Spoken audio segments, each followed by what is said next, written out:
नमस्कार स्टूडेंट्स, स्वागत है आपका आपके अपने YouTube चैनल directstudy.com में।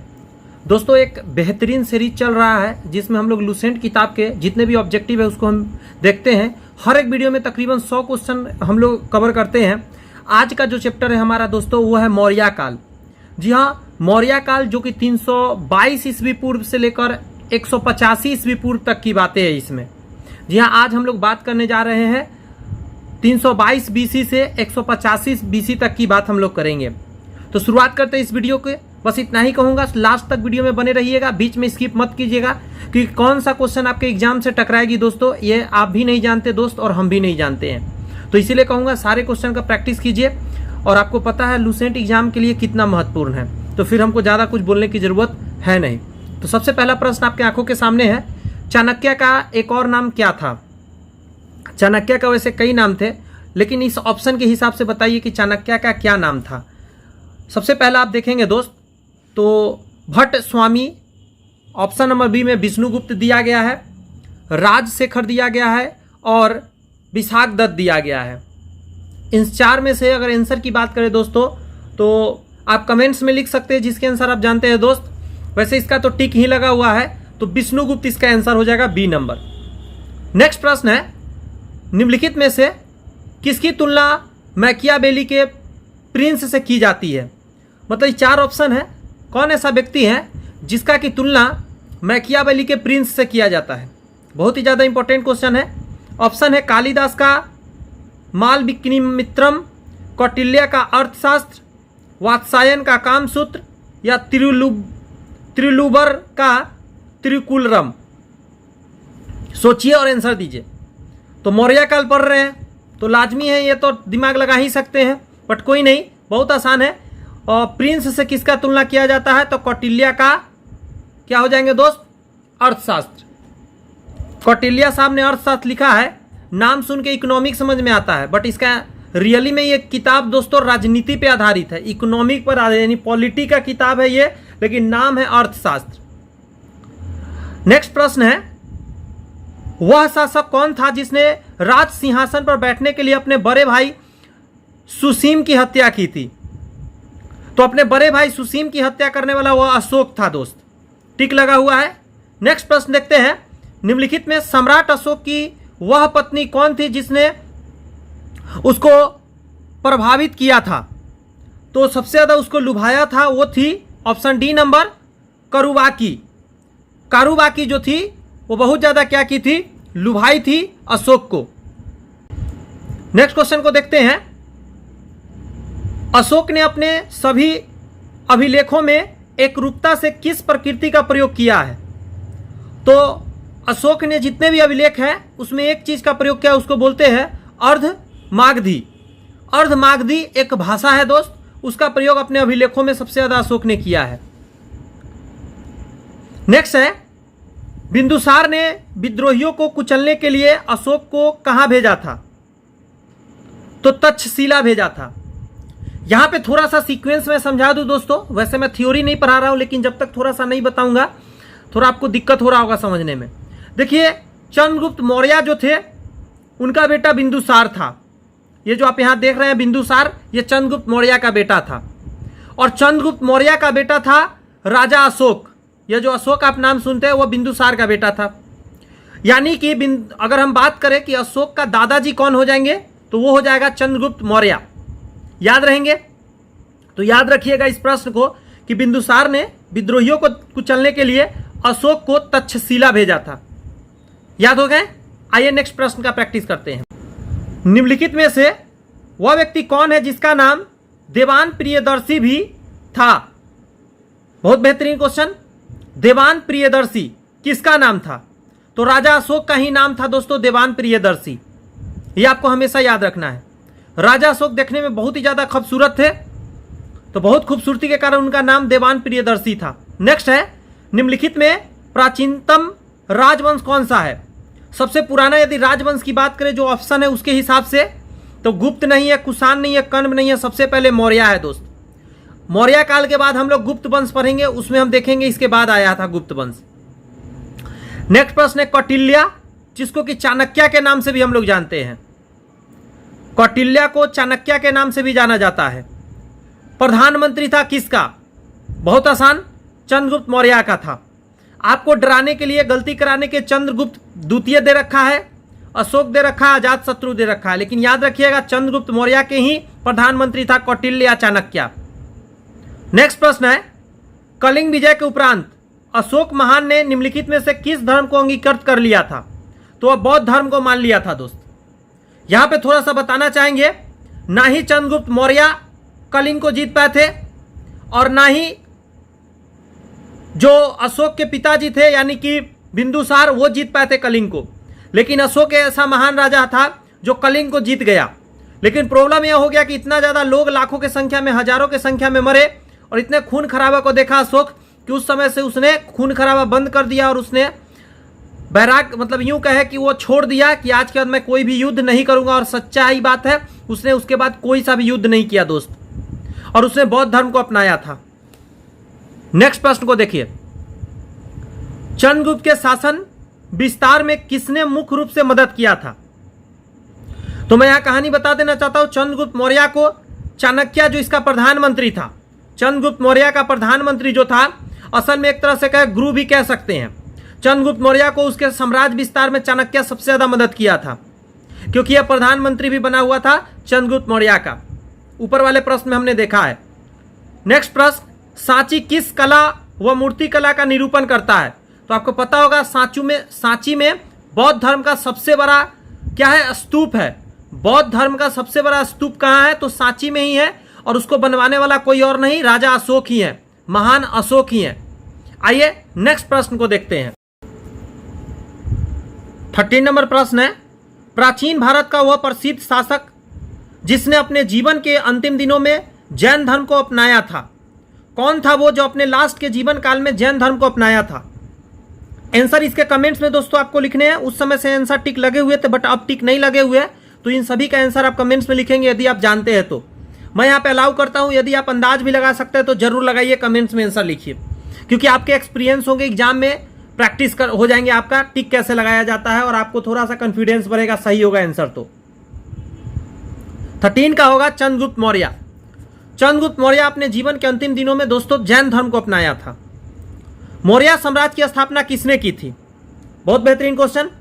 तो आंसर हो जाएंगे दोस्त चंद्रगुप्त मौर्य।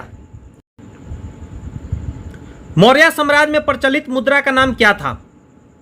यानी चंद्रगुप्त मौर्य ने या अशोक ने या बिंदुसार ने, कोई भी किसी का भी नाम ले सकते हैं, उसने जो मुद्रा चलाया उसका नाम बताना है। 15 का ऑप्शन आपके आंखों के सामने है, कमेंट्स में आंसर लिखिए। लिख दिए आंसर, यानी आंसर होंगे दोस्त पन। जो मौर्य साम्राज्य में पैसा चला था उसका नाम पन था। नेक्स्ट क्वेश्चन देखिए, निम्नांकित में से कौन मौर्य वंश का शासक नहीं था? 4 में से बताइए जो मौर्य राजवंश का शासक नहीं था। तो जस्ट मैं कई बार नाम ले लिया।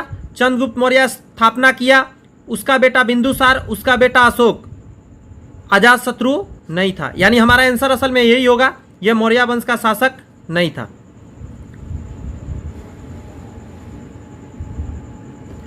नेक्स्ट प्रश्न का प्रैक्टिस करते हैं। निम्नलिखित में से अशोक का उत्तराधिकारी कौन था? यह बहुत अच्छा क्वेश्चन है। अशोक के बाद कौन आया था? क्योंकि आप जानते हैं अशोक था एक ऐसा राजा जिसके बाद कोई ना कोई तो आया होगा। तो आंसर हो गया कुणाल। कुणाल करके जो है अशोक के बाद क्या हुआ था? राजा बना था। नेक्स्ट है, मुद्रा राक्षस का लेखक निम्न में से कौन है? मुद्रा राक्षस जो है दोस्त, इसके किताब के लेखक की बात करते हैं तो आंसर हो जाएंगे दोस्त, आप कमेंट्स में आंसर लिख दीजिए, फिर मैं बताता हूं। जी हां, आंसर हो जाएंगे विशाख दत्त। नेक्स्ट प्रश्न है, विशाख दत्त के प्राचीन भारतीय नाटक मुद्राक्षस की विषय वस्तु क्या है? ऊपर वाले क्वेश्चन से ही रिलेटेड है। विशाख दत्त ने किताब लिखा जिसका नाम है मुद्राक्षस, क्या चीज पर आधारित है? 4 ऑप्शन आपके सामने है, आंसर डालिए जरा कमेंट्स में। डी नंबर आंसर होंगे दोस्त, चंद्रगुप्त मौर्य के समय में राज दरबार की दुर्भिन्न संख्यों के बारे में। मालवा, गुजरात एवं महाराष्ट्र किस शासक ने पहली बार जीते? हर्ष ने जीता, स्कंदगुप्त ने जीता, विक्रमादित्य ने जीता या चंद्रगुप्त मौर्य ने जीता? आंसर कमेंट्स में लिखिए। इसके आंसर सही लिखिएगा, कोशिश कीजिए। लिख दिए? आंसर होंगे दोस्तों डी, मालवा, गुजरात एवं महाराष्ट्र तीनों जगहों को चंद्रगुप्त मौर्य ने जीता था।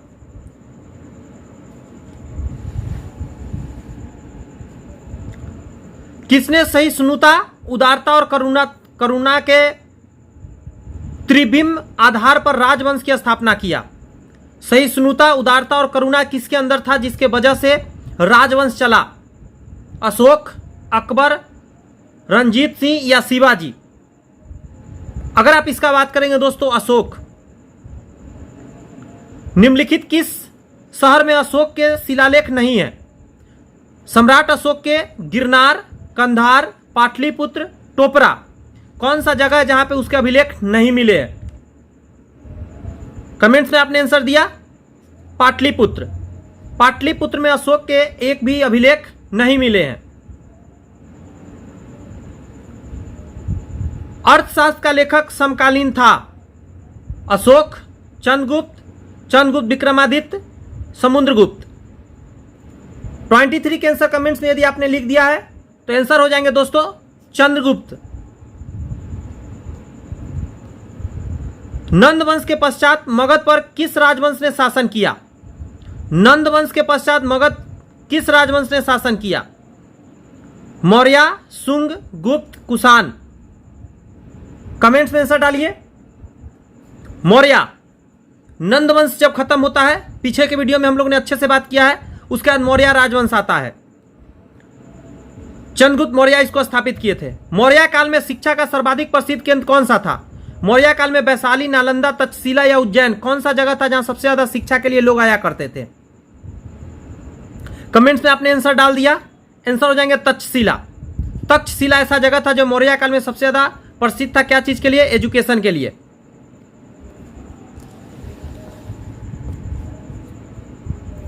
मेगास्थनीज की पुस्तक का नाम क्या है? अर्थशास्त्र, ऋग्वेद, पुराण या इंडिका? तो आपने कमेंट्स में आंसर डाला इंडिका, आंसर सही हो जाएंगे। किसके ग्रंथ में चंद्रगुप्त मौर्य का विशिष्ट रूप से वर्णन हुआ है? कौन सा वो ग्रंथ है जिसमें क्या हुआ है? किस व्यक्ति ने मतलब ग्रंथ लिखा है जिसमें कि चंद्रगुप्त मौर्य का बहुत वर्णन किया गया है? भास, शूद्रक, विशाखदत्त, अश्वघोष? कमेंट्स में आंसर यदि आपने डाल दिया है तो मैं बता रहा हूं, आप मैच करा लेंगे। आपके आंसर हो जाएंगे दोस्त विशाखदत्त। विशाखदत्त ने जो बुक लिखा है उसमें सबसे ज्यादा चंद्रगुप्त मौर्य का वर्णन है। नेक्स्ट क्वेश्चन है, वह स्रोत जिसमें पाटलिपुत्र के प्रशासन का वर्णन उपलब्ध है वह है? बताइए चार ऑप्शन में से कौन सा आंसर होंगे? आंसर होंगे इंडिका। इंडिका में सबसे ज्यादा पाटलिपुत्र के प्रशासन का व्यवस्था का बहुत अच्छा वर्णन किया गया है। और आपको पता है इंडिका किसने लिखा है? मेगास्थनीज ने लिखा है। अशोक के शिलालेखों में प्रयुक्त भाषा है? अशोक का शिलालेख किस भाषा में? संस्कृत, प्राकृतिक, पाली या हिंदी? इसका आंसर आपको 200% सही देने और कमेंट्स में आंसर डालिए दोस्त। प्राकृत भाषा में।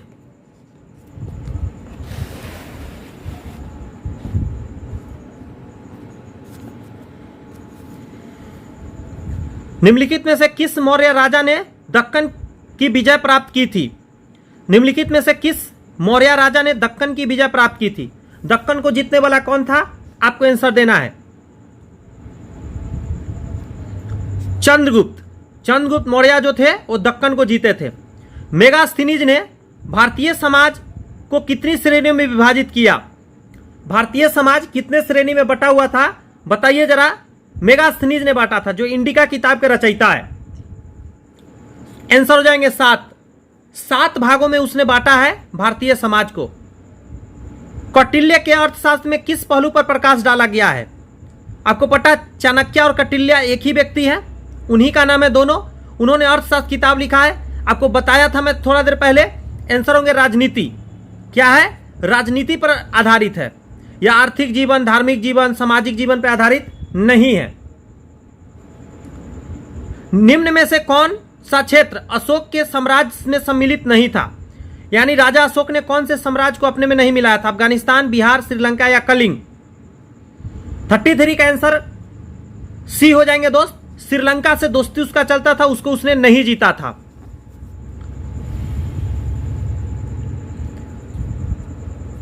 पाटलिपुत्र को किस शासक ने सर्वप्रथम अपनी राजधानी बनाई? बहुत ही वेरी वेरी इंपॉर्टेंट क्वेश्चन है कि पाटलिपुत्रा को किस शासक ने सर्वप्रथम अपनी राजधानी घोषित किया था? 34 का आंसर हो जाएंगे दोस्त चंद्रगुप्त मौर्य ने। चंद्रगुप्त मौर्य ने क्या किया था? पाटलिपुत्रा को अपना राजधानी बनाया था। पाटलिपुत्रा में स्थित चंद्रगुप्त का महल मुख्यतः बना था ईंटों का, पत्थर का, लकड़ी का या मिट्टी का? यह भी बहुत इंपॉर्टेंट क्वेश्चन है। पीसीएस जैसे एग्जाम में ऐसे क्वेश्चन जरूर पूछे जाते हैं ताकि आपको पता चले कि डीप नॉलेज है क्या नहीं, आपने सिर्फ ऊपर ऊपर याद किया है, अंदर तक जानकारी लिया है। तो 35 के आंसर अगर आपने कमेंट्स में लिख दिया तो मैं बताता हूं, मिला लीजिए। लकड़ी से बना हुआ था। बराबर, बराबर का अर्थ है जहानाबाद जिला। ये जो बराबर है कहां है? जहानाबाद जिला में। बराबर की गुफाओं का उपयोग किसने आश्रय गृह के रूप में किया? 36 का यानी 36 का आंसर अगर आप कमेंट्स में डाल दिए तो मैं बता रहा हूं इसका आंसर हो जाएगा आजीविकों ने। किस अभिलेख में यह साबित होता है कि चंद्रगुप्त का प्रभाव पश्चिम भारत तक फैला हुआ था? कलिंग अभिलेख, अशोक का गिरनार अभिलेख, रुद्र दमन का जूनागढ़ अभिलेख, अशोक का सोपरा अभिलेख? बताइए आंसर 37 का आंसर दोस्त। आंसर हो जाएंगे सी, रुद्र दमन का जूनागढ़ अभिलेख।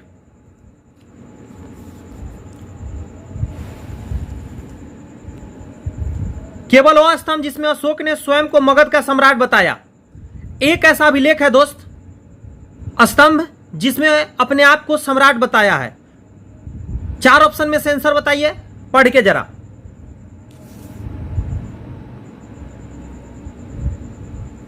आंसर हो जाएंगे भ्राभ्रू स्तंभ।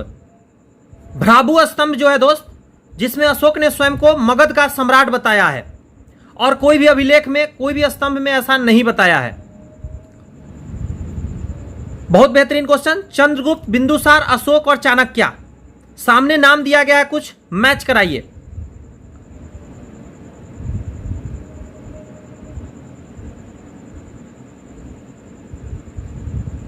आपने टिक लगा लिया, विचार कर लिया, तो आइए देखते हैं 39 के आंसर क्या होंगे।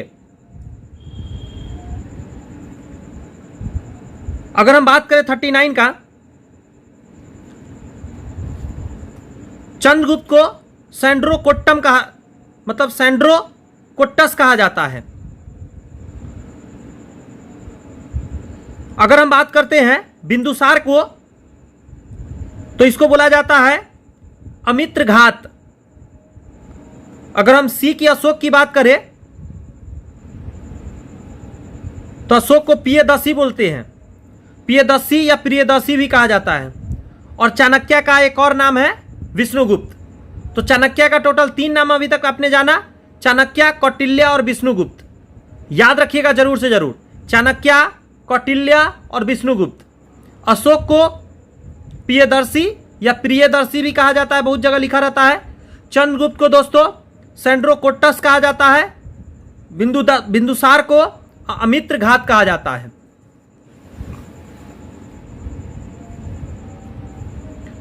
प्रथम भारतीय साम्राज्य स्थापित किया गया। प्रथम भारतीय साम्राज्य स्थापित किया गया कनिष्क द्वारा, हर्ष द्वारा, चंद्रगुप्त मौर्य द्वारा,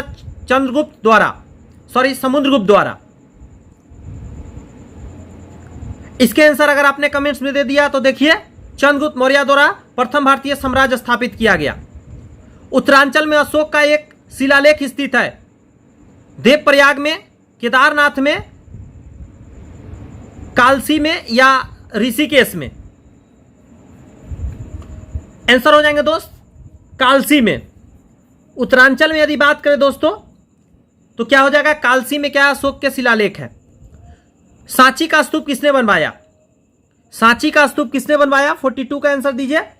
मैं पहले ही बता चुका हूं, पहले क्वेश्चन में अशोक ने बनवाया था, और यह बुद्ध का सबसे बड़ा स्तूप है। अशोक के शिलालेखों को पढ़ने वाला प्रथम अंग्रेजी कौन था? यह क्वेश्चन में सबसे ज्यादा पावर है, मैं इसको सबसे वीवीआई कहूंगा, अभी तक का सबसे बेहतरीन प्रश्न। अशोक के शिलालेख को पढ़ने वाला प्रथम अंग्रेजी कौन था? John tower, Harry Smith, Charles Metcalfe या जेम्स प्रिंसेप। 43 का आंसर की बात करें दोस्तों तो ये छुपा रुस्तम है, डी नंबर जेम्स प्रिंसेप। यही जो वो व्यक्ति है अंग्रेजी जिसने अशोक के शिलालेख को पढ़ा है।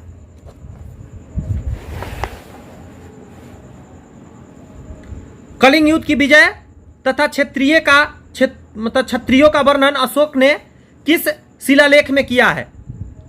शिलालेख 1 या शिलालेख 2, शिलालेख 12वां या शिलालेख 13वां? इसका आंसर हो जाएंगे शिलालेख 13वां यानी 13। कलिंग युद्ध विजय का बात इसमें किया गया है। प्रसिद्ध यूनानी राजदूत मेगास्थनीज भारत में किसके दरबार में आया था? बहुत बेहतरीन क्वेश्चन। मेगास्थनीज किसके दरबार में आया था? 45 का आंसर दीजिए कमेंट्स में। और मुझे पूरा विश्वास है अभी से कई क्वेश्चन गुजर चुके हैं और आप इसके आंसर सही देंगे। आंसर होंगे चंद्रगुप्त मौर्य। चंद्रगुप्त मौर्य के समय में जो यूनानी राजदूत था मेगास्थनीज आया था। बहुत सारे प्रश्न में बच्चे यह गलती कर देते हैं कि मेगास्थनीज चाइना से आया था। जी नहीं, हेनसांग चाइना से आया था, मेगास्थनीज यूनान का था। नेक्स्ट है चंद्रगुप्त मौर्य ने सेल्यूकस को कब पराजित किया? चंद्रगुप्त मौर्य सेल्यूकस को कब हराया था? बेहतरीन क्वेश्चन। 46 का आंसर दीजिए। 305 ईस्वी पूर्व में क्या हुआ था? चंद्रगुप्त मौर्य ने सेल्यूकस को हराया था। निम्नलिखित में से कौन सा राजा प्रायः जनता के संपर्क में रहता था, जनता से हमेशा मिलते रहता था? चंद्रगुप्त मौर्य, अशोक, चंद्रगुप्त विक्रमादित्य या बिंदुसार? 47 का आंसर यदि आप देखेंगे दोस्त तो अशोक। अशोक एक ऐसा व्यक्ति था जो हमेशा जनता के संपर्क में रहता था।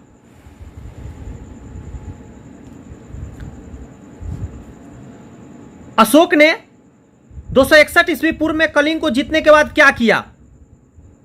तो आपको पता है कि भारी रक्त देखकर युद्ध की नीति को सदा के लिए त्याग दिया। मैं पहले के प्रश्न में आंसर दे चुका हूं इसका, तो आपको आई थिंक दिमाग में फिट हो गए होंगे। अशोक के अधिकांश अभिलेख किस भाषा या लिपि में है? रिपीट हो रहे प्रश्न, किस भाषा और किस लिपि में है? दोनों एक साथ आ गया है। वेरी वेरी इंपॉर्टेंट, दोनों क्वेश्चन इंपॉर्टेंट है इसके। 49 के आंसर की यदि बात करते हैं दोस्तों तो ए नंबर हो जाएंगे, प्राकृत भाषा में था और लिपि ब्राह्मी था। किस ग्रंथ में चंद्रगुप्त मौर्य के लिए बिसल यानी निम्न कुल का शब्द प्रयोग किया गया है? 50 का हाफ सेंचुरी लगा है दोस्त। सही आंसर कमेंट में लिखिए। अगर आपने लिख दिया तो आंसर देखिए, मिलाइए जरा। मुद्राक्षस में बताया गया है चंद्रगुप्त मौर्य को निम्न कुल का। और कमेंट्स में बताइए कि मुद्राक्षस को किसने लिखा।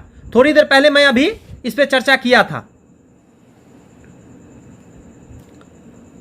मौर्य नरेश के बारे में निम्नलिखित में से कौन सा कथन सही है? उन्होंने किस विकास किया था? उन्होंने क्या विकास किया था? आपके सामने 4 ऑप्शन दिए गए हैं, इसमें कौन सा राइट है कौन रॉन्ग है आपको बताना है दोस्त। यदि हम आंसर दें इसका पहला सही है, तीसरा सही है और चौथा सही है, दूसरा गलत हो जाएगा दोस्त, यानी ऑप्शन नंबर डी आंसर होंगे। कैसे समझिए। मौर्य नरेश की बात करते हैं, चंद्रगुप्त मौर्य की या जितने भी मतलब मौर्य नरेश हुए सारी की बात करते हैं तो संस्कृति, कला और साहित्य का उन्होंने विकास किया, प्रांतीय विभाजन किया, हिंदू कुश तथा तक का साम्राज्य किया, लेकिन सोने का सिक्के नहीं चलाए थे। सोना का सिक्का नहीं चलाए थे। नेक्स्ट प्रश्न है कथन वाला, पढ़ते हैं। अशोक ने कलिंग को मौर्य साम्राज्य में जोड़ लिया था। बताइए सही है गलत। कई बार मैं इसका जवाब दिया हूं अभी तक प्रश्न में। कलिंग दक्षिण भारत को आने वाला स्थलीय एवं समुद्री मार्ग को नियंत्रित करता था। क्या ये दोनों सही है?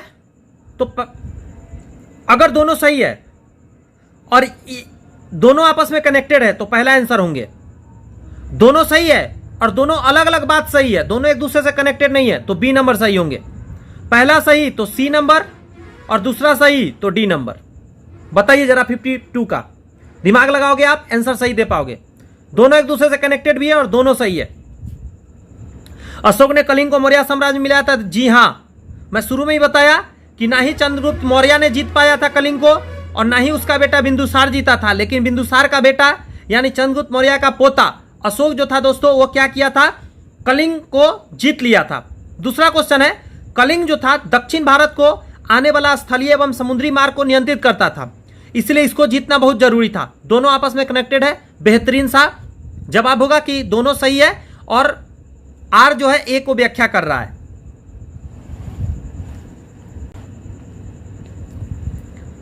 अशोक के जो शिलालेख यानी रॉक एडिक्ट संगम राज्य के बारे में हमें बताते हैं, उन्हें उनसे शामिल है। गौर से सुनिए, अशोक के जो शिलालेख संगम राज्य के बारे में हमें बताते हैं, उनमें शामिल है पहला और 10वां, पहला और 11वां, दूसरा और 10वां, दूसरा और 14वां। 53 का आंसर बहुत बच्चे दे पाएंगे, बहुत लोग नहीं दे पाएंगे। कोई नहीं, अगर आप नहीं दे पाते हैं बट दिमाग आप लगाने का कोशिश कीजिए। 53 का आंसर क्या हो सकते हैं? आंसर होंगे दोस्तों दूसरा और 13वां में क्या है? वे शिलालेख अशोक के जो कि संगम राज्य के बारे में बताता है। नेक्स्ट है कथन वाला, फिर से एक प्रश्न है, सही सही हम लोग बनाएंगे।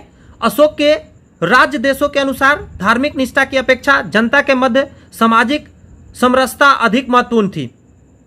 अगर आप अभी से पहले से देखते आ रहे वीडियो, यहां तक मौजूद है वीडियो में, तो पहले तो आपको मैं धन्यवाद देना चाहूंगा कि वो आप डेडिकेटेड है और मन लगा रहे हैं, तो विश्वास कीजिए रिजल्ट आपका ही आएगा दोस्त। और इसका जवाब आप दे सकते हैं, पहले के प्रश्न में मैं चर्चा कर चुका हूं। उसने धर्म संवर्धन के स्थान पर समता के विचारों का प्रसार किया। 54 का आंसर दीजिए दोस्तों। जैसा कि आपको पता है, अशोक ऐसा व्यक्ति था जो बहुत ही दिल के करुणा में था, उदारवाद था, वो किसी से ऊंच नीच भावना वगैरह वगैरह नहीं रखता था, द्वेष जल्दी नहीं रखता था। अशोक के राज्य देशों के अनुसार धर्म निष्ठा की अपेक्षा जनता के मध्य सामाजिक समरसता का अधिक महत्वपूर्ण है। देखो, धर्म को मानने से, धर्म पर निष्ठा रखने से ज्यादा अच्छा कि जनता का सेवा किया जाए, ऐसा मानते थे और बहुत बढ़िया बात है और ये सही है, अशोक मानते थे ऐसा। उसने धर्म संवर्धन के स्थान पर समता के विचारों पर प्रयास दिया। धर्म के बारे में बात ना करके वो समता यानी सब लोग समान है, ऐसा उन्होंने बात कहा। बहुत ही बेहतरीन विचार थे। लास्ट प्रश्न, नेक्स्ट प्रश्न देखिए, निम्नलिखित में से किस राज्य देश में अशोक के व्यक्तिगत नाम अशोक का उल्लेख मिलता है? अगर 55 का आंसर की बात करें दोस्तों, तो मास्की। निम्नलिखित वाक्यों में कौन सा एक वक्तव्य अशोक के प्रस्तर स्तंभों के बारे में गलत है? प्रस्तर स्तंभ के बारे में कौन सा बात गलत है? 56 का आंसर दीजिए जरा। आंसर हो जाएंगे फ्रेंड्स, ये स्थापत्य संरचना के भाग है, ये बात गलत है और सब बात सही है। पढ़ते हैं क्या क्या सही है। इन पर बढ़िया पॉलिश है, एकदम राइट है, चमकता हुआ होता है। ये अखंड है, ये भी सही बात है। स्तंभों का सेप्ट सुंडाकार है, ये भी सही बात है। नेक्स्ट क्वेश्चन है, श्रीनगर की स्थापना किस मौर्य शासक ने किया? बहुत अच्छा क्वेश्चन। श्रीनगर हमेशा हम लोग सुनते हैं, बहुत ही बढ़िया जगह है। किसने इसको स्थापित किया? आंसर होंगे अशोक। सम्राट अशोक ने श्रीनगर को स्थापित किया। नेक्स्ट है मैच द कॉलम। उत्तरापथ ये प्रांत है, दक्षिणापथ अवंती राष्ट्र, प्राची या पूर्वी प्रदेश, तक्षशिला, स्वर्णगिरी, उज्जैनी, पाटलिपुत्र। राजधानी किसका क्या है, मैच करना है। बहुत ही वेरी वेरी इंपॉर्टेंट क्वेश्चन है। 4-5 क्वेश्चन इसमें लिपट जाएंगे आपके दोस्त। आंसर हो जाएंगे सामने सामने। उत्तरापथ दोस्तों तक्षशिला को कहा जाता है, राजधानी था। दक्षिणापथ का स्वर्णगिरी था। अवंती राष्ट्र का दोस्तों उज्जैनी था। प्राची यानी पूर्वी प्रदेश का दोस्तों पाटलिपुत्र था। बेहतरीन ना, याद हो गया ना। नेक्स्ट क्वेश्चन देखिए, किस ग्रंथ में शूद्रकों के लिए आर्या शब्द का प्रयोग हुआ है? शूद्रों के लिए आर्या शब्द का प्रयोग कौन से ग्रंथ में कर दिया गया है, बताइए जरा। अर्थशास्त्र में शूद्रकों के लिए क्या है, आर्या शब्द आया है। अशोक ने अपने राज्याभिषेक के चौथे वर्ष में निग्रोथ के प्रभाव से प्रभावित होकर उसने बौद्ध धर्म की दीक्षा ली। निग्रोथ से क्या हुआ, प्रभावित हुआ, और राजा अशोक अपने राज्याभिषेक के 4 साल बाद ही क्या कर लिया, बौद्ध धर्म को अपनाया। बताइए जरा, दीक्षा लिया उससे। आंसर हो जाएंगे 60 के दोस्तों, उपगुप्त। उपगुप्त से प्रभावित होकर। किसने पाटलिपुत्र को पोलीब्रोथा कहा? पोलीब्रोथा कहने वाला कौन था जो पाटलिपुत्रा को कहा था? आंसर होंगे मेगास्थनीज। मेगास्थनीज इंडिका में भी बताया है, पाटलिपुत्रा को पोलीब्रोथा कहा है। मौर्य काल में एग्रनोमाई किसे कहा जाता था? एग्रनोमाई बहुत अच्छा टर्मोलॉजी है, बताइए इस टर्म का मतलब क्या है। 62 का आंसर आपने आंसर दे दिया तो मैं बता दूं, सड़क निर्माण अधिकारी को एग्रोनोमाई कहा जाता था। नेक्स्ट प्रश्न है, मौर्य काल में गुप्तचरों का क्या कहा जाता था? मौर्य काल में गुप्तचर को क्या कहा जाता था? आंसर दीजिए। आपने आंसर दिया, गुड़ पुरुष कहा जाता था उसको, गुड़ पुरुष। जी हां, नेक्स्ट क्वेश्चन का आंसर दीजिए। किस श्रीलंकाई शासक ने अपने आप को मौर्य सम्राट अशोक के आदर्शों के अनुरूप ढालने की कोशिश किया? मैंने आपको बताया था श्रीलंका से अशोक का क्या था, दोस्ती चल रहा था। तो 64 का आंसर बताइए, कौन उसके जैसा बनना चाहता था? तो कोशिश करने वाला था तिस्त जो था वो श्रीलंका के शासक था, वो मौर्य सम्राट के जैसा बनना चाहता था। किस जैन ग्रंथ में चंद्रगुप्त मौर्य के जैन धर्म अपनाने का उल्लेख मिलता है? बहुत अच्छा क्वेश्चन है, बहुत ही ज्यादा अच्छा क्वेश्चन है। चंद्रगुप्त मौर्य जैन धर्म अपनाए हैं, किस ग्रंथ में लिखा गया है? आंसर हो जाएंगे दोस्तों परिशिष्ट पर्वन। परिशिष्ट पर्वन जो किताब है दोस्त, इस ग्रंथ में क्या है बताया गया है कि चंद्रगुप्त मौर्य ने क्या किया है, जैन धर्म को अपनाया है। नेक्स्ट प्रश्न है, किस महीने में मौर्य को राजकोषीय वर्ष प्रारंभ होता था? दोनों हिंदी में भी बताया गया है और जुलाई मतलब अंग्रेजी में बताया गया है। बताइए जरा 66 का आंसर। आंसर होंगे बी, आषाढ़, जिसको जुलाई बोलते हैं दोस्त, उस समय राजकीय कोष आरंभ होता था। नेक्स्ट प्रश्न है, निम्नलिखित में से किन किन दक्षिण भारतीय जातियों का उल्लेख अशोक के शिलालेख पर मिला है? ढेर सारा यहां पे नाम दिया गया है। 67 का आंसर दीजिए जरा।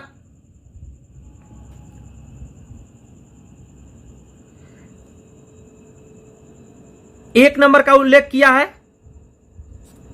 पांड्या का उल्लेख किया है,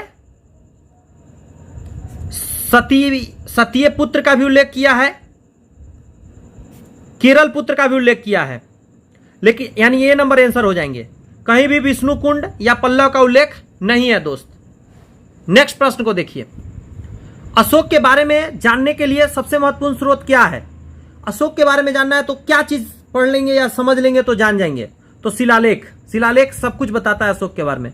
अशोक के काल में कौन सी लिपि दक्षिण भारत में परिवर्तित था? बहुत ही बेहतरीन क्वेश्चन है। दक्षिण भारत में कौन सा लिपि चल रहा था अशोक के समय में? आंसर हो जाएंगे दोस्त पहला, ब्राह्मी लिपि। अशोक का अभिलेख भारतीय उपमहाद्वीप के बाहर भी पाया गया है। निम्नलिखित में किस देश में पाया गया है? कौन सा वो जगह है जहां पे अशोक के अभिलेख मिले हैं अपने देश के अलावा? तो आंसर हो जाएंगे दोस्तों अफगानिस्तान, वहां पे अभिलेख अशोक के मिले हैं। नेक्स्ट क्वेश्चन को देखिए, अत्यंत पॉलिश किए गए एकासम अशोक स्तंभ जिस पांडु रचित बालूकास्य में एकल टुकड़ों से तच्छित किए गए हैं, उसे साधारणतः कहां की खदानों से निकाला जाता है? यानी आप ऐसा कह सकते हैं, राजा अशोक के जो अभिलेख लिखे गए हैं, वह स्तंभ जो बना है वो बहुत ही चमकदार है, तो कहां के खादान से उस पत्थर को निकाले गए हैं? 71 का आंसर हो जाएंगे दोस्त पहला, मिर्जापुर के समीप चुनार से। मिर्जापुर के चुनार से निकाला गया वो पत्थर है दोस्त। नेक्स्ट है, भारतीय लेखकों की कला नहीं जानते थे, यह किसकी उक्ति है? भारतीय लिखने की कला नहीं जानते थे, यह कौन कहा था? तो 72 का आंसर हो जाएंगे दोस्त मेगास्थनीज। मेगास्थनीज का नाम है कि भारतीय लिखने की कला नहीं जानते थे। नेक्स्ट प्रश्न है, किस मौर्य सम्राट ने एक विदेशी राजा जिसको सीरिया के एंटियोकस फर्स्ट से अंजीर, शराब और दार्शनिक को भारत भेजने को आग्रह किया था? यानी कौन सा मौर्य सम्राट था जो सीरिया के एंटियोकस फर्स्ट से अंजीर, शराब और दार्शनिक चीजों को मांगा था? आंसर हो जाएंगे 73 का। यदि बात करें दोस्त तो बी नंबर, यानी कि बिंदुसार। बिंदुसार ऐसा था जो अंजीर, शराब और दार्शनिक चीजों को मांगा था। अशोक द्वारा कलिंग पर चढ़ाई की जाने के लिए कौन सा सबसे महत्वपूर्ण स्रोत है? 74 के बारे में यदि बात करें दोस्त तो 13वां जो बृहत शिलालेख है, सबसे लास्ट शिलालेख है, और इसमें बहुत ज्यादा बताया गया डिटेल से कि कैसे अशोक ने क्या किया है दोस्त, कलिंग पर विजय प्राप्त किया है। बिंदुसार की मृत्यु के समय अशोक किस प्रांत का गवर्नर था? आपको बता दें कि मौर्य साम्राज्य बहुत बड़ा था, तो उस समय क्या किया जाता था कि अलग अलग क्षेत्र को गवर्नर रख दिया जाता था।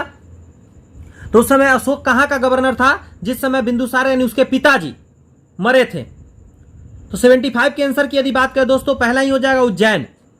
उज्जैन में अशोक था उस समय जब उसके पिताजी डेथ किए थे। किस शिलालेख में अशोक ने घोषणा की कि सारी प्रजा मेरी संतान है? सारी प्रजा मेरी संतान है किस अभिलेख में लिखा गया है? तो 76 का आंसर हो जाएंगे दोस्त पहला ही पृथक कलिंग अभिलेख, पृथक कलिंग शिलालेख में दोस्तों बताया गया है। नेक्स्ट प्रश्न है, कौन सी घोषणा युद्ध और हिंसा के प्रति अशोक के आंतरिक दुख को स्पष्ट करता है? मतलब युद्ध और हिंसा के बारे में अशोक बहुत दुखी हुए थे, कहां पे बताया गया है दोस्तों? 77 का आंसर हो जाएंगे डी, कलिंग का पृथक शिलालेख जो दोस्त उसमें क्या हुआ है, अशोक बहुत ही दुखी है, ये बताया गया है। किस शिलालेख में अशोक की यह घोषणा अंकित है कि किसी भी समय चाहे मैं खाता रहूं या रानी के साथ विश्राम करता रहूं या मैं अपने अंतशाला में रहूं, मैं जहां भी रहूं मेरे महात्य मुझे सार्वजनिक कार्य के लिए संपर्क कर सकते हैं। अशोक का यह कहना था किसी भी वो समय कोई भी उससे मिल सकता है सार्वजनिक काम के लिए। कौन से अभिलेख में है? दूसरे अभिलेख, चौथे अभिलेख, पांचवें या छठवें? 78 का आंसर दोस्तों हो जाएंगे डी नंबर, छठवें अभिलेख में ऐसा बताया गया है। दोस्तों बहुत ही ज्यादा ये सीखने योग्य बातें हैं। एक राजा कह रहा है किसी भी सिचुएशन में दोस्तों उससे आप मिल सकते हैं। और आज के समाज में हमारे जो राजनेता लोग हैं या पदाधिकारी लोग हैं, आपको पता ही है कैसे हम लोग को परेशान करते हैं। निम्नलिखित में कौन अवरोही क्रम में मौर्य प्रशासन के अधिकारियों का नाम बताता है? 79 का आंसर दोस्तों देखते हैं, पहला हो जाएंगे प्रादेशिक, राजुक और युक्तक। विष्ट है, विष्ट क्या है दोस्त? 80 का आंसर हो जाएंगे अगर बात करें तो बेगारी, बेगारी को हम लोग विष्ट कहते हैं मौर्य काल के समय में। मौर्य काल में सीता से तात्पर्य है, मौर्य काल में सीता का मतलब क्या होता था? सोचिए, राजकीय भूमि से प्राप्त आय को सीता कहा जाता था। निम्नलिखित में मौर्य काल का सबसे अच्छा नमूना कौन है? 82 के आंसर हो जाएंगे दोस्तों स्तंभ। कहां से प्राप्त अभिलेखों से मौर्य काल में अकाल, सूखा जैसे देवी प्रकोप के समय राज द्वारा राहत कार्य किए जाने का विवरण मिलता है? 83 के आंसर हो जाएंगे पहला महास्थान, जिसको बांग्लादेश बोलते हैं, यह सोहगौरा उत्तर प्रदेश से मिलता है। नेक्स्ट प्रश्न है, अशोक ने श्रीलंका में बौद्ध धर्म का प्रचार हेतु किसे भेजा? 84 के आंसर हो जाएंगे दोस्तों सी, यानी महेंद्र को भी भेजा और संघमित्रा को भेजा। इन दोनों को भेजा कि जाओ श्रीलंका में जाकर बौद्ध धर्म का प्रचार करो। और वहां उसे इजाजत भी मिल गया, क्योंकि आपको मैंने कई बार बोला वहां से अशोक का दोस्ती वहां के राजाओं से चलता था। अशोक के मनसेहरा यानी पाकिस्तान एवं शहबाजगढ़ी पाकिस्तान से प्राप्त बृहद शिलालेख में किस लिपि का प्रयोग किया गया? आंसर हो जाएंगे खरोष्टी लिपि का। कहां से अशोक के द्विभाषाई ग्रीक और आरामाइक अभिलेख प्राप्त हुए? दो भाषा में। आंसर हो जाएंगे सर ए कुन्ना, यानी जिसको कंधार बोलते हैं। कौटिल्य द्वारा रचित अर्थशास्त्र कितने अधिकरणों में विभाजित है? यानी यूं कहें कितने पार्ट में बटे हुए हैं? आंसर हो जाएंगे दोस्तों डी, 15 भागों में बटे हुए हैं। अर्थशास्त्र में उल्लेखित सप्तांग में लिखित है, मतलब शामिल है, क्या है सप्तांग में? आंसर हो जाएंगे दोस्तों पहला राजा, क्षेत्र, प्रशासन एवं कोष। नेक्स्ट प्रश्न है, अशोक का समकालीन तुर्मै कहां का राजा था? अशोक का समकालीन तुर्मै कहां का राजा था दोस्त? अगर आप आंसर 89 का मारेंगे तो पहला मारेंगे मिस्र का। किसके शासनकाल में डायमेकस, यानी जिसको डीमेकस कहा जाता है, भारत आया था? किसके शासनकाल में डायमेकस आया था? Very very very important question. Answer होंगे बिंदुसार के समय। लास्ट क्वेश्चन की बात करते हैं दोस्त, निम्नलिखित अभिलेखों में से किसमें अशोक का नामोल्लेखित हुआ है, यानी अशोक का नाम लिखा गया है? 91 का आंसर की बात करें दोस्त तो पहला हो जाएंगे गुर्जरा में। क्या हो जाएंगे? गुर्जरा में। दोस्तों यहां पे 91 नंबर प्रश्न खत्म हो गए। एक प्रश्न मैं दोस्तों आपसे पूछता हूं, इतना देर से मैं आपको पढ़ा रहा हूं, समझाने का प्रयत्न कर रहा हूं, बताइए जरा अशोक के जो दादा हुए उनका नाम क्या है? कमेंट्स में लिखकर बताइए दोस्त कि अशोक के दादा का नाम क्या है। पहला प्रश्न आपसे मैं करता हूं। दूसरा, कौटिल्य का 3 नाम मैंने उल्लेखित किया है, बताया है, वो तीनों नाम आप कमेंट्स में लिखकर बताइए। एक तो मैं ही बता रहा हूं कौटिल्य, इसका 2 और नाम दोस्त आप बताइए। अगर आप इन दोनों प्रश्न का आंसर देते तो मुझे विश्वास हो जाए कि आपने सही से ध्यानपूर्वक सुना है दोस्त। बस इतना ही बोलूंगा, लास्ट तक वीडियो में मौजूद है तो सैल्यूट है मेरे तरफ से आपको। दोस्त, आपको इस दुनिया में कोई ताकत नहीं है कि आपको सफल होने से रोक सकता है, क्योंकि आप लास्ट तक वीडियो में बने हुए हैं। क्योंकि ये उतना मजा नहीं आता पढ़ने में बच्चों को। साइंस बहुत मजा से पढ़ते हैं बच्चे, लेकिन हिस्ट्री की बात आती है तो बहुत बच्चे डरते हैं, भागते हैं। दोस्तों, बहुत क्वेश्चन में मजा आएगा, बहुत क्वेश्चन आपको समझना होगा। जरूरत पड़े तो 2 बार वीडियो देखना पड़ सकता है, और जरूरत पड़े तो 3 बार देखना पड़ सकता है। मैं तो कहता हूं जब भी एग्जाम हो दोस्तों, इसीलिए तो मैं ये बना रहा हूं, आप एग्जाम से पहले फटाफट सारे वीडियोज का रिवाइज करके जाओ। कम से कम 10-15 नंबर तो एक्स्ट्रा आप बढ़ा सकते हैं अपने एग्जाम में। जी हाँ, 10-15 नंबर। मैं सिर्फ इसी रिवीजन की बात नहीं कर रहा हूं, और भी सब्जेक्ट जो आप पढ़ते होंगे उसका रिवाइज कर लेंगे तो। दोस्तों, मैं कई बार एग्जाम दिया हूं दोस्त, 10 से 15 नंबर दोस्तों ग्रोथ करते हैं जब आप एग्जाम से जस्ट पहले अच्छे से रिवाइज कर लेते हैं, 1-2 दिन 3 दिन पहले। तो बस इतना ही कहूंगा दोस्तों। वीडियो में पसंद आई होगी तो लाइक जरूर कीजिएगा, चैनल पे पहली बार है तो सब्सक्राइब कर लीजिएगा, अपने कुछ मित्रों में शेयर जरूर कीजिएगा ताकि उन तक भी ये ज्ञान फैल सके दोस्त। और बस इतना ही कहूंगा, वीडियो सीरीज में बने रहिए। और भी चैनल पे बहुत सारे वीडियोज है जो ट्रिक से मैंने याद कराया, जो आपके एग्जाम के लिए एकदम इंपॉर्टेंट हो सकते हैं, विजिट कीजिए। मिलते हैं नेक्स्ट वीडियो में एक नए जोश और जुनून और एनर्जी के साथ। All the best. Thank you friends, thank you.